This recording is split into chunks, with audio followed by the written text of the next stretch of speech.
participantes correspondiente a la materia de criminología del siglo XXI,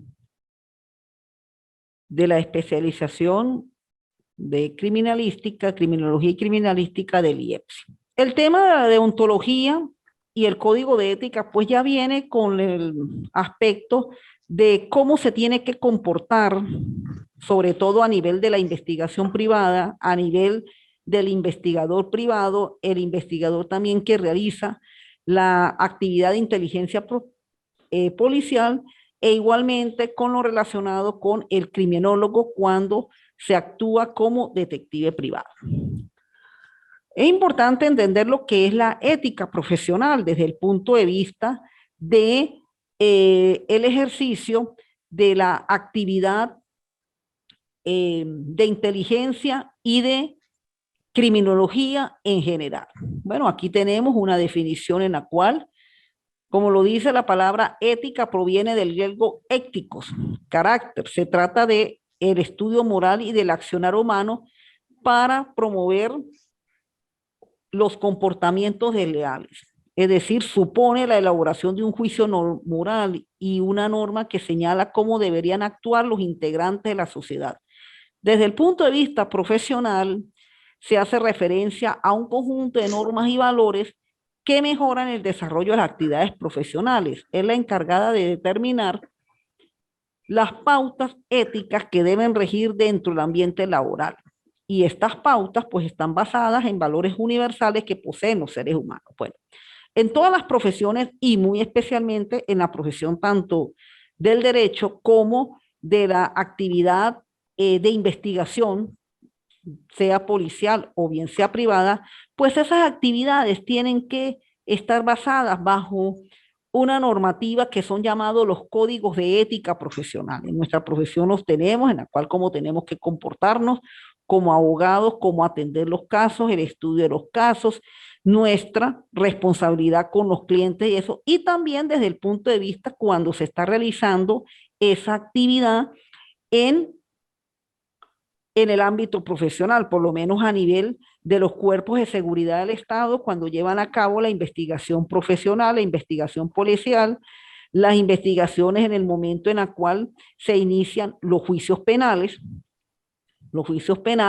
sea por parte de la policía, por parte de la Guardia Nacional, por parte de los organismos de la seguridad y de la inteligencia, y a los fines de que ese ambiente laboral pues se lleve a cabo de una manera óptima e idónea. Por eso es que desde el punto de vista de la criminología es muy importante en el ejercicio de la acción penal, porque eso es lo que va a permitir a quienes por lo menos llevan a cabo la actividad investigativa, fiscalías del Ministerio Público, en el ejercicio igualmente de la defensa, porque cuando se actúa como defensor, pues igualmente también hay que hacer actividad de investigación, y también quienes forman los cuerpos de seguridad del Estado, CIPCC, Guardia Nacional, el SEBIN, el DIGESIN, es decir, todas estas instituciones, pues se deben actuar desde el punto de vista de una ética profesional y de esos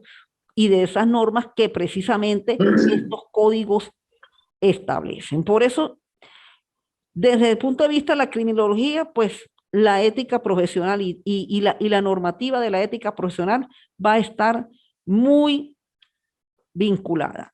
Por eso es que en el campo de la investigación y sobre todo a nivel de la investigación privada es muy importante el aspecto de la ética, puesto que aquí en los investigadores y sobre todo a nivel de las actividades que se realizan, sea personales o sea empresariales, pues estas actividades en realidad tienen que basarse también en el respeto a los derechos humanos.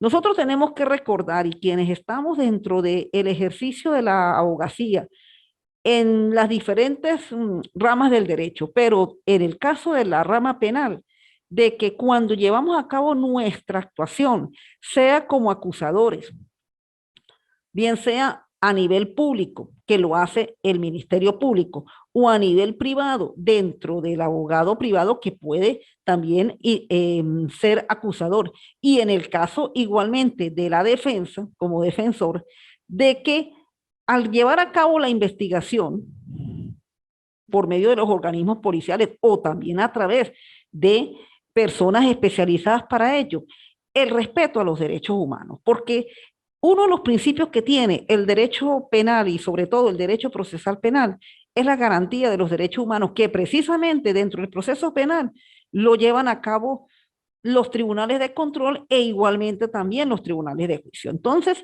esas partes por lo menos tienen que ser muy llevadas en forma muy ética, muy legal, a los fines precisamente de no incurrir en delitos como la prevaricación, como la difamación, como la injuria, que precisamente es la vía que tiene la ley cuando esa actividad de investigación o de ejercicio de la función investigativa se lleva a cabo en una forma verdaderamente desleal y hasta en una manera incongruente. Por eso, como lo dice ahí la lámina, esta actuación sigue siendo, bueno, a veces controvertida, ya que apenas existe una regulación específica que está acorde con la normativa tanto constitucional y legal de cada estado.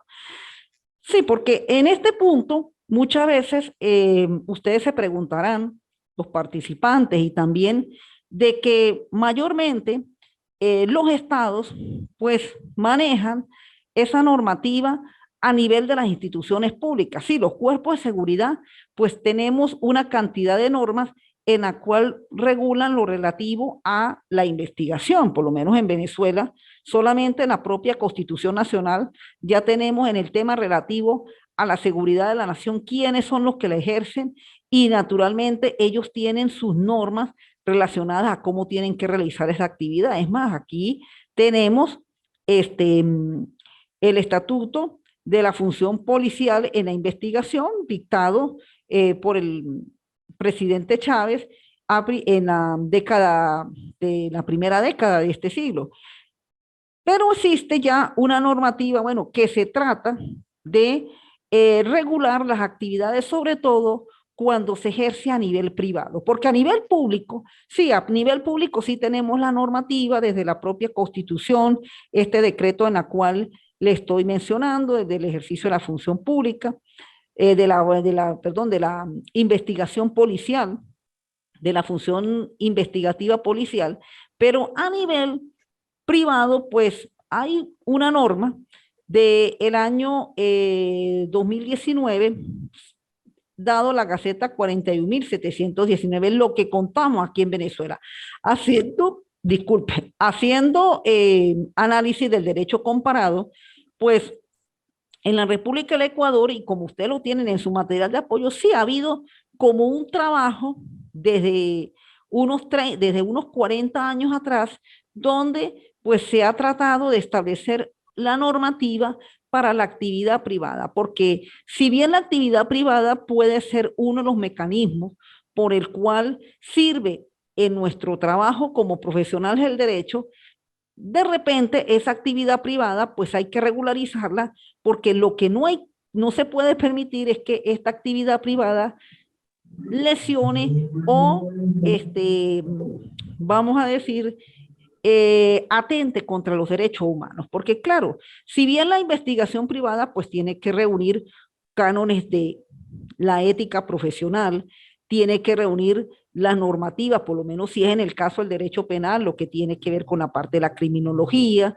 del derecho penal general, del derecho penal especial, pues también tiene que entrar dentro de los derechos humanos, porque por lo menos en el caso de que se investigue una actuación relacionada con un delito como la bigamia, que en Venezuela pues muy pocas veces se ha dado un delito de esto, pero no es que no ocurra y exista esa serie de esa documentación, pues esa actividad tiene que llevar ciertos parámetros éticos a los fines de que no se atenta también contra la institución que tenga ese documento, de que hayan dos matrimonios a la vez, pero puede hacer que a lo mejor existan dos matrimonios de esa misma persona, uno que sea aquí en Venezuela, pero el otro en otro país, pues a nivel, cómo se envía esas normativas que se llaman cuando se quiere solicitar documentos de afuera a través de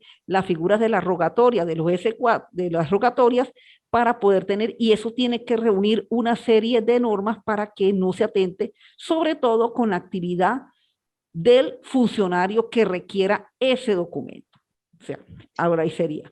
A nivel empresarial, como se dice en el caso de las competencias desleales, de lo relacionado con los ilícitos, sobre todo con este tema de los ilícitos eh, que tiene que ver con la ley y tanto los ilícitos financieros, pero lo que tiene que ver con la cibernética, con los ciberdelitos.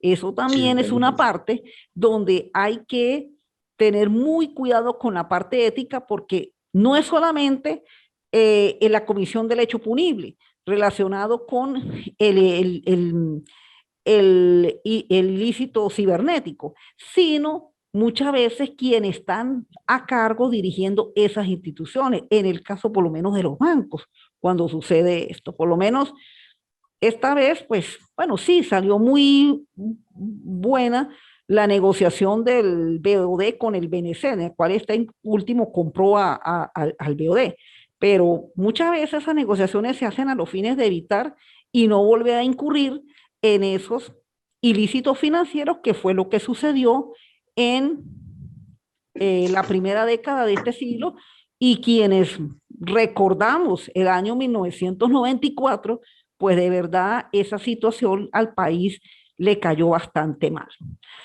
Bueno, entonces hoy pues en sí la clase no era muy extensa, porque la parte ética pues es algo que tiene más que ver también es con nuestra forma de ejercer profesionalmente. Y uno por lo menos, hace 2 días celebramos nuestro Día Nacional, el día del Abogado, que todos los años, bueno, se le hace honor a su motivo, el por qué es el Día del Abogado, por el nacimiento del doctor Cristóbal Hurtado de Mendoza, quien fuera el primer presidente en Venezuela cuando comenzó la gesta emancipadora de la independencia. Y luego, posteriormente, pues se le rinde el tributo al Libertador y se le rinde esto y se le rinde aquello. Sí, muchos tributos, muchas condecoraciones, muchas, pero muchas veces después salimos de eso y, bueno, viene el ejercicio personal. Y más que todo, en este momento, pues con la situación país, pues a veces se incurren en momentos que no es que vamos a decir que se quieran hacer intencionalmente, pero en algunos casos pues puede lesionar los derechos humanos. De repente, todo esto de la ética pues va a depender más que todo, además de lo que establece la normativa legal, de lo que establecen los conocimientos criminológicos y esto, también de nuestra formación como ciudadanos, nuestra formación como personas. Por eso, dentro del IEPSI, y en esta cátedra, pues con la ética y la criminología, eh, aprendamos muy bien a utilizar estos conceptos para que tanto nuestra actuación, bien sea como acusadores, como fiscal del Ministerio Público, o también como defensores, porque dentro de la defensa igualmente hay que hacer trabajo de investigación, hay que hacer trabajo donde se tiene que corroborar que el delito de verdad, el, el cliente pues es inocente o por lo menos no ha incurrido en penas, en esa pena, pues por lo menos sea realizada de la manera en que no se lesionen derechos humanos de otras personas. Eso es lo que mayormente se tiene que tratar de hacer. Y el tema de la deontología, pues lo que más que todo conlleva, tiene esa finalidad. Una finalidad desde el punto de vista filosófico, una finalidad desde el punto de vista ontológico, en la cual pues son normas que tenemos nosotros que seguir porque esa es la manera como tenemos que comportarnos ante la actuación jurisdiccional. Porque la actuación cuando uno la realiza dentro de un tribunal tiene también que estar enmarcada la ley. Por ahí, bueno, salen a veces algunas cositas, pero esas cositas pues tratemos de no aprenderlas tanto, sino irnos por lo que manda la ley, porque la ley es la que nos da el camino a cómo se tienen que solucionar las cosas. Si uno pretende que haciendo otras cosas puede solucionarlo, bueno, puede rodar con alguna suerte, pero eso no es permanente. Eso en cualquier momento se revierte, en cualquier momento vuelven y reabren ese expediente y ahí es donde entonces la cuestión se pone cada día más complicada y difícil. Si las situaciones las hacemos basándonos en la ética, en los conocimientos tanto ontológicos, deontológicos y respetando las normas del derecho positivo, que son las que nos determinan cómo tenemos que hacer nuestro trabajo, pues no vamos a incurrir en ningún tipo de dificultad a la hora de solucionar los conflictos y quienes trabajan en esta materia, el derecho penal o cuando tenemos actuaciones penales, pues sencillamente tratar de que nuestros clientes salgan lo mejor favorecidos posible. No es que vamos a decir que si por lo menos ejerce uno la defensa de alguien que cometió un homicidio, pues se va a salir absuelto. Eso es, bueno, a menos que se le logre probar el estado de necesidad, una legítima defensa, que bueno, sería algo pues muy, muy especial. Pero lo que sí por lo menos tratar es que la persona en lo menos posible pues pague la condena elevada. Eso es lo que hay que tratar de hacer, porque si las pruebas aportan que el arma que se encontró y por el cual se cometió el hecho punible corresponde al arma que la persona utilizó y a lo mejor pues lo hizo con una premeditación, pues bueno, de verdad que lograr una rebaja de la pena pues es algo verdaderamente difícil. Claro, tenemos los mecanismos que establece también el propio Código Orgánico Procesal Penal, como lo es la admisión de los hechos, en la cual pues le da una rebaja de un tercio a la mitad, utilizar los mecanismos que la ley lo permita. Pero eso sí, siempre y cuando se respeten los derechos humanos y sobre todo nos acojamos a los principios de la ética y de la filosofía jurídica, que es lo que nos va a permitir llevar a cabo nuestra mejor actuación. Bueno, el tema pues no era muy extenso. Estos son los temas que verdaderamente pues nos ayudan a eh, complementar esa parte filosófica que necesitamos los abogados y por eso es importante dentro de la criminología tratarlo porque ella pues se alimenta mucho de este punto. Bueno, voy a escuchar aquí al colega William que me ha pedido el derecho de palabra. Profe, ¿me escucha, sí? Buenos Sí, yo días, lo ¿me escucho, escucha? ¿cómo no? Profe, cuando hablamos ahorita, lo último, tres cositas. Cuando usted estaba hablando de verdaderamente la función de nosotros como abogados. Culturalmente, yo he visto tantos años yo metido en mi gremio de seguridad del Estado, pues uno observa que, y se ha dado cuenta que el 100% de personas nos busca a nosotros, no para obtener una sentencia justa por lo que hizo, sino para inculparse de algo que verdaderamente lo hizo. Esa es la cultura latinoamericana o venezolana, que nosotros contratamos un abogado es para que aún sabiendo que somos culpables, nos saquen inocentes. Es lo que en estos momentos, todavía a estos años, la gente no comprende.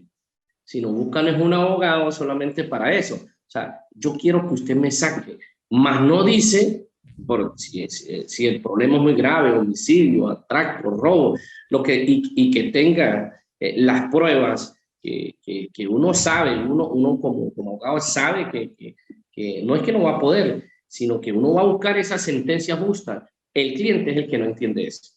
Ese es el problema acá. Otra cosa, cuando usted nos hablaba de la prevaricación, se da, cómo lo comprobamos y cómo llevamos a que se aplique la justicia cuando sucede eso. Cuando realmente el encargado de aplicar justicia, ese aplicador de justicia, se desorienta o se sale del verdadero yo, de la aplicación de la justicia real, y cae en ese delito, en la prevaricación. ¿Cómo haríamos nosotros en ese caso? Que no se vea como ataque, que no se vea como que busco dilatar o sacar para evitar de repente algo o un daño mayor al cliente.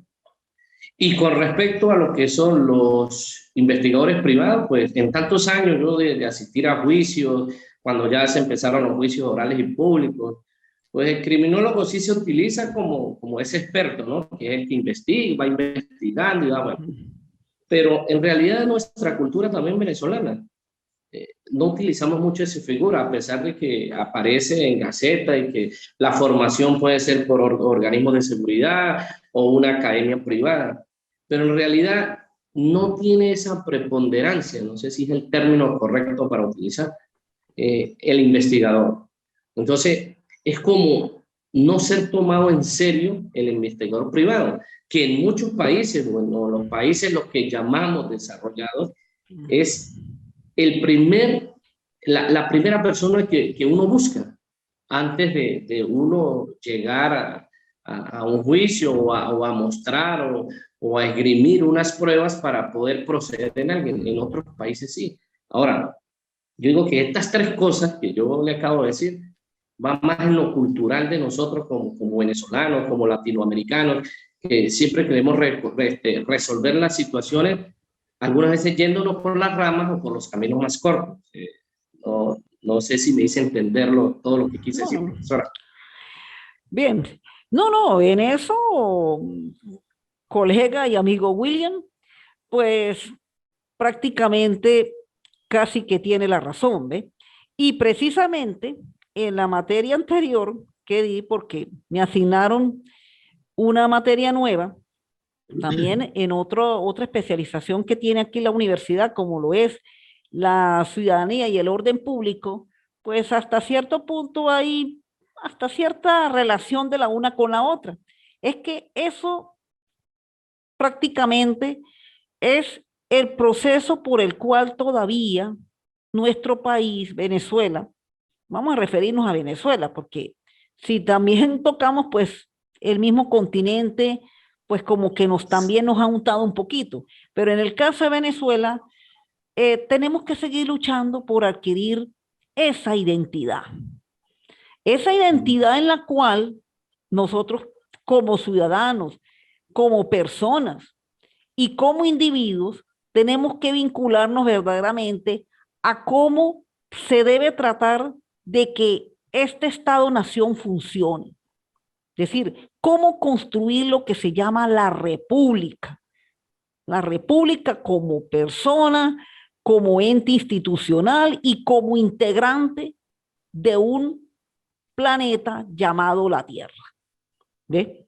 Entonces, ahí es donde precisamente se tiene que jugar el papel, en este caso, quienes integran la jurisdicción penal, como lo es por un lado el órgano jurisdiccional a través tanto de sus juzgados de control como de sus juzgados de juicio, Corte de Apelación y Sala de Casación Penal del Tribunal Supremo de Justicia.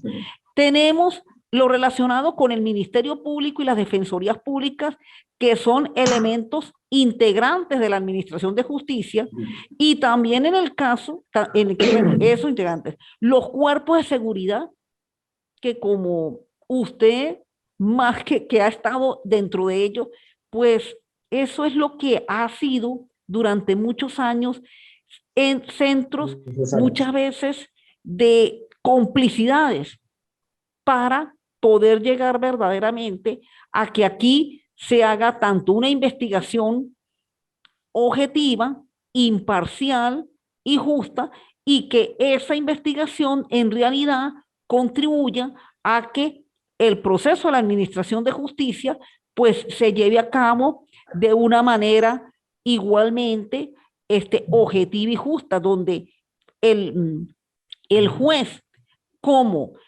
garante del Poder Judicial, como prácticamente el director del proceso, pues por lo menos en el momento de dictar sentencia, su sentencia sea respetada.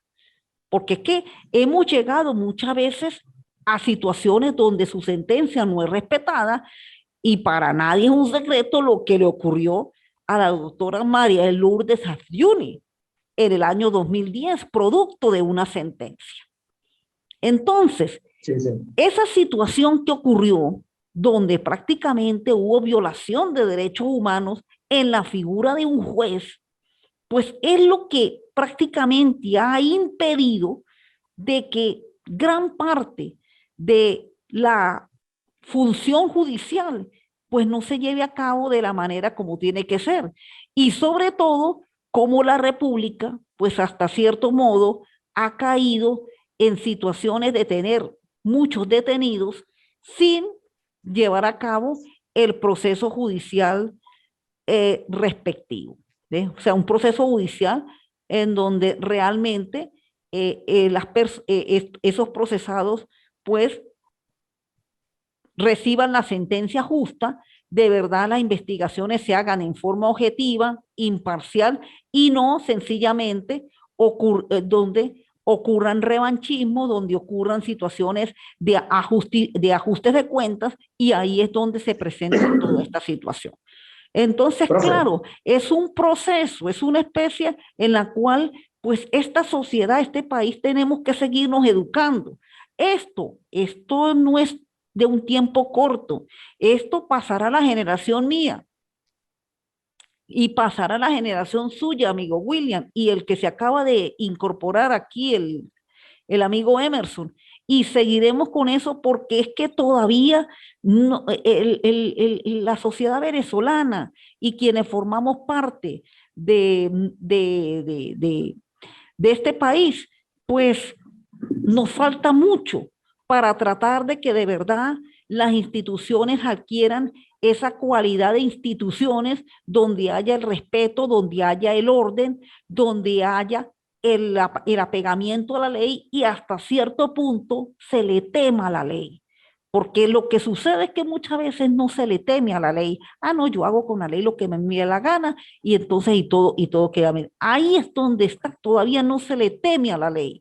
Cuando aprendamos a temerle a la ley, de que de verdad se cumpla la condena, hasta precisamente ese mismo procesado va a entender que más adelante no lo va a volver a hacer. Pero ¿por qué no se acaba la delincuencia? ¿Por qué se reincide? Ahorita bajó un poco porque la misma migración, como que no solamente se fueron los buenos, sino también se fueron los malos. Hasta los mismos ladrones se fueron, y todo eso también se fue. Entonces se fueron también a cometer lo que estaban haciendo en otros países. Pero si en este momento Venezuela vuelve de nuevo, porque hay gente que está regresando de nuevo, claro, con lo que está sucediendo en Colombia, lo que ya pasó en Colombia la semana pasada, Chile, ya la migración pues, hacia esos países ya va a ser más poca, buscan la gran mayoría irse hacia, más que todo hacia el norte. Entonces hasta eso está bajando, pero en un momento en que Venezuela vuelva de nuevo a tener oxígeno, ahí es donde hay que prepararse en la reconstrucción de Venezuela, hasta cómo comenzar a depurar ese tipo de actividad, porque eso es lo que lamentablemente no ha permitido a un país como Venezuela de verdad hacer que la inversión extranjera sea floreciente, porque naturalmente el que viene de otro país pues quiere venir a un sitio donde él esté seguro, y muchas veces pues hemos tenido situaciones donde muchos de esos inversionistas pues son amenazados y terminan yéndose, porque si se sienten amenazados no van a venir a un sitio donde lo amenacen. Entonces eso es lo que ha sucedido, es decir, las normas las hay, William, hay las normas. Profe, hay, las universidades enseñan todo eso. Profe, dígame, nosotros aquí en el IEPSI enseñamos eso, pero cuando se llega a la práctica, sí, hasta el mismo cliente también hasta se convierte en un cómplice y en un obstruccionista de nuestro trabajo, porque exactamente, en vez de reconocer que cometió la falta, porque en el COP tenemos el procedimiento de la admisión de los hechos, ¿ve? En la cual la pena se le rebaja. Claro, aunque lamentablemente este procedimiento de admisión de los hechos, creo que ya lo han ido eliminando, pero cuando surgió el plan de abordaje, como que fue en el año 2010, 2011, pues hasta cierto punto ese plan de abordaje consistió en una exclusión del defensor privado para solamente meter el defensor público y aquellos que simpatizaban con el régimen. Entonces, tampoco esas situaciones pueden ocurrirse. Y a veces también como que se le prometía al imputado que si se acogía a ese plan de abordaje, pues se le reducía la pena y prácticamente casi que inmediato obtenía la libertad. Entonces, muchas veces se presentan políticas públicas en las cuales pues terminan siendo políticas públicas hasta complacientes, políticas públicas irresponsables, y en vez de construir, de que ese procesado se regenere, que es la finalidad precisamente de la pena, buscar que el condenado se regenere para cuando vuelva de nuevo a la vida civil, sea un ciudadano de bien, entonces termina volviendo a lo que estaba, a lo que era antes. Sigue cometiendo delito y la situación se vuelve peor. Entonces, ahí es donde sencillamente tenemos nuestra dificultad desde mi punto de vista como abogado, como ciudadana venezolana, y lo que uno por lo menos también se informa a través de la prensa, hoy en día las redes sociales, que son unos medios de información bien efectivos porque usted se entera en cuestión de minutos lo que está pasando más allá de las fronteras de Venezuela. Entonces, eso es lo que es mi opinión. Usted, bueno, si trabaja en cuerpos de seguridad, pues con mayor razón, pues lo ha visto todos los días. Pero uno en realidad dentro del ejercicio del derecho y cuando se ejerce la parte penal, pues uno observa eso, uno observa de verdad que a veces determinadas situaciones hacen que hasta el mismo juez, pues sencillamente pase por alto y no se logra verdaderamente que las sentencias sean sentencias donde verdaderamente la institucionalidad se respete y sobre todo el procesado, si en ese momento es condenado, aprenda a tenerle el respeto a la ley, porque si le tiene el respeto a la ley y más que todo, más que respeto, el miedo a la ley, el que sabe que si lo vuelve a cometer, la reincidencia es peor, no se presentarían, por un lado, bueno, delitos contra las personas, homicidios y esa cuestión, pero si también no solamente vamos con delitos contra las personas, vamos también donde también entra la parte ética, la parte ontológica, estos delitos contra la propiedad, los problemas de estafa, los problemas de fraude, apropiaciones indebidas, lo que está sucediendo ahorita con las invasiones, ¿sí? Que igualmente eso empieza a traer problemas sociales bárbaros y a veces instituciones como el fiscal de Ministerio Público no investigan, no se abocan a ver si eso es una propiedad, si es propiedad privada o si es del Estado. Entonces, por eso es que, sencillamente, porque nos volvemos hasta perezosos para investigar. Y eso es una función, sobre todo en el proceso penal, la investigación. Eso es lo primero que se hace. Se hace cuando se inicia la etapa. Por eso se llama, hay 3 etapas dentro del proceso. La investigativa, la intermedia y el juicio oral. La primera es cómo se cometió el hecho punible. Y ahí hay que hacer todas esas actividades necesarias. La intermedia es para aplicar las garantías, que de acuerdo con el hecho punible, bueno, si se puede, una actividad de solución, o si no, se pasa al juicio oral, porque cuando son delitos contra las personas, pues ahí sí, en el juicio oral, que es donde con la admisión de los hechos, pues puede obtener la rebaja de la pena. Lo que sucede es que partiendo de la primera etapa, que es la investigativa, ahí es donde prácticamente a veces nos ponemos hasta perezosos y por eso los resultados no se obtienen como deberían ser. Bueno, aquí el amigo Emerson, a ver que también pidió su derecho de palabra. Te escucho, Emerson. Buenos días, profe. Buenos ¿Cómo días, está? William. Buenos días. Buenos días. Bueno, primero que todo, en lo que estábamos conversando, estoy de acuerdo con el amigo William, ¿no? Aquí en Venezuela está muy difícil lo que es el derecho justo, lo que venía conversando usted, profe, de que la mayoría de las audiencias, bien sea de presentación preliminar o algo, así como dijo el amigo William, nuestro compañero allí, es difícil tener o basarnos en un derecho justo o una litigación como tal.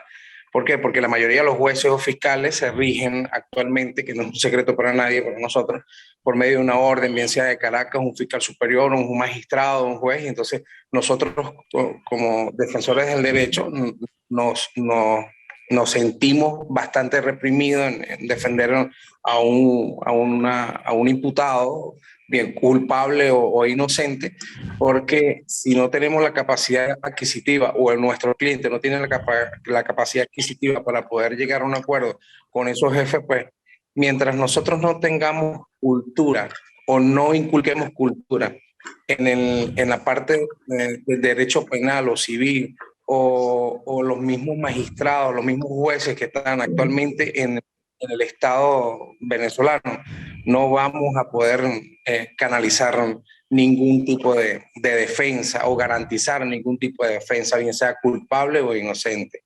Por eso es que el amigo William nos decía hace rato que la mayoría de nuestros clientes, la mayoría de las personas que son imputadas, lo único que ellos miran es, mira, sácame de aquí, te doy 5.000, 10.000 dólares, pero sácame de aquí.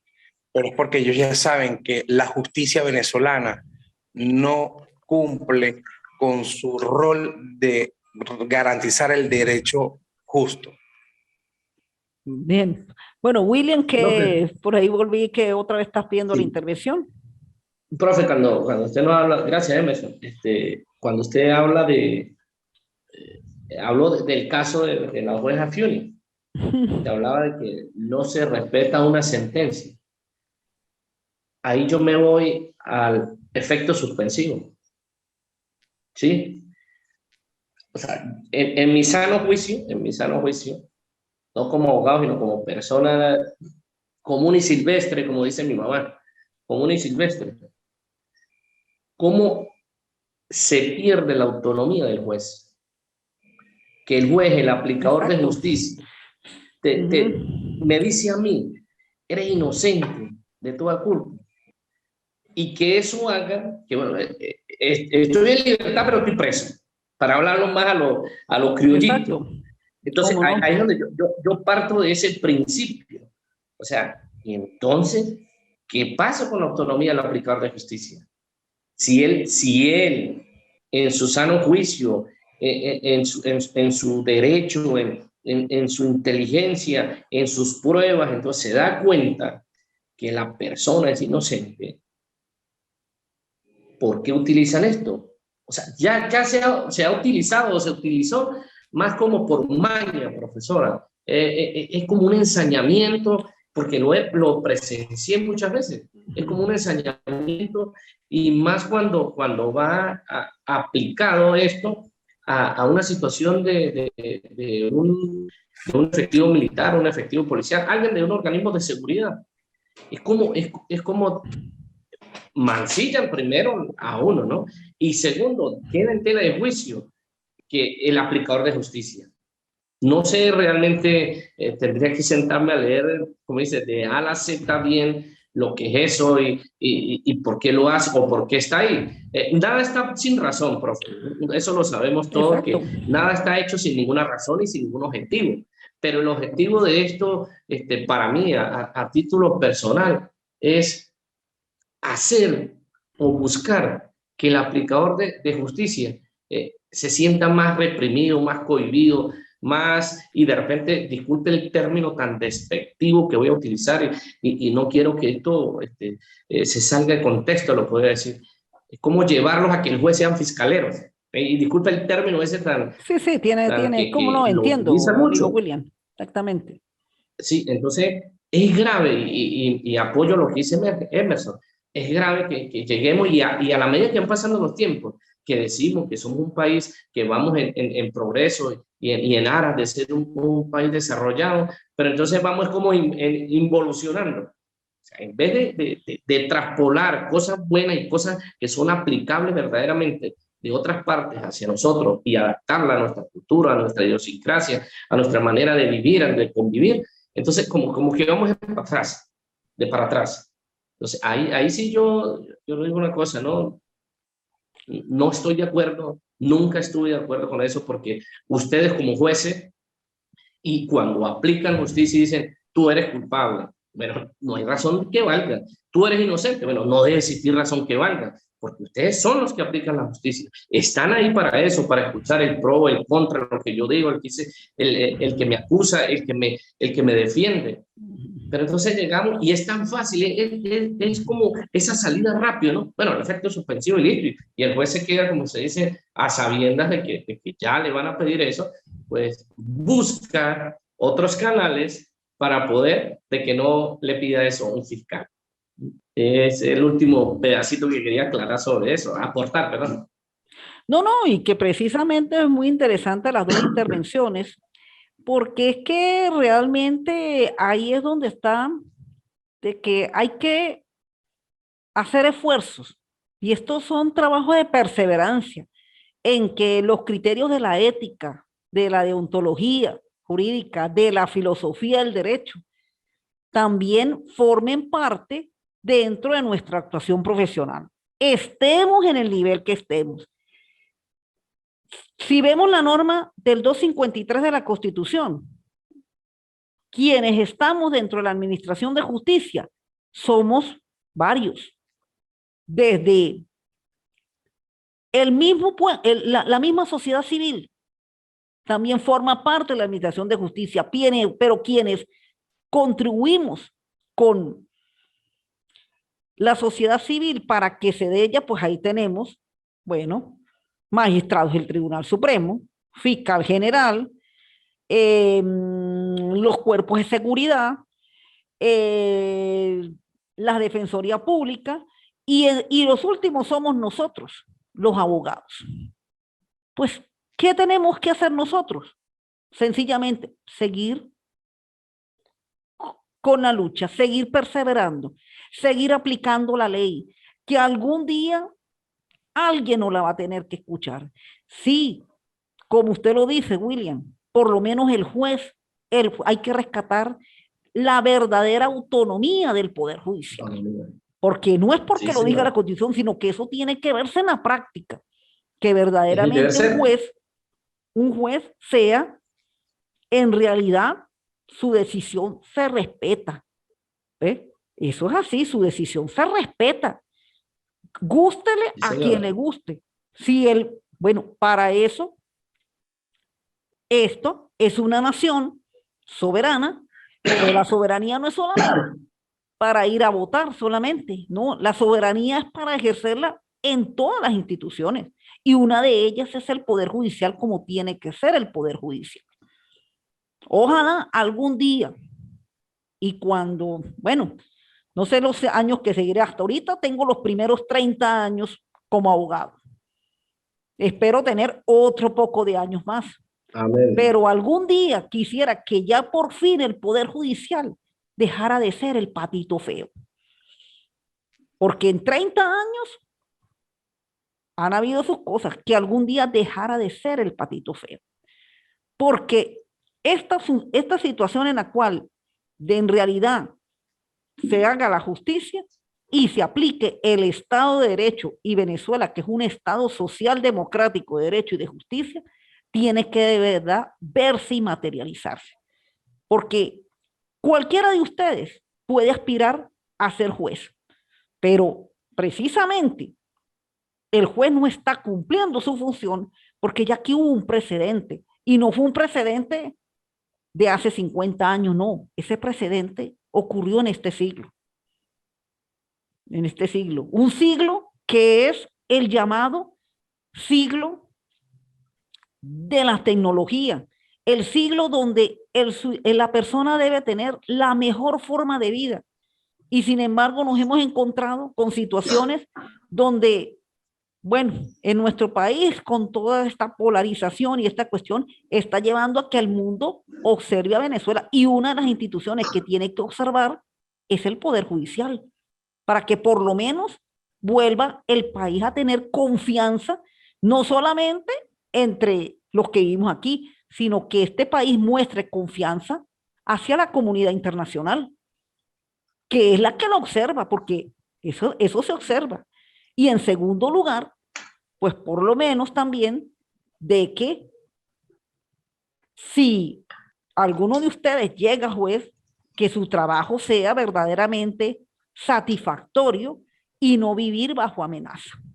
Porque verdaderamente, eso que acaba de decir Emerson, en la cual la llamada, es que ya no es solamente una llamada de un fiscal, de un ministerio, sino prácticamente la llamada de una persona con poder.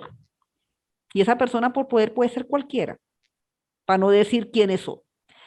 Bien, bueno, creo que ya estamos terminando. Aquí se conectó el amigo Isaac. Bueno, ya la clase pues está siendo grabada, pero verdaderamente, tanto la intervención de William, muy buena, lo de Emerson también, y que eso está en nosotros.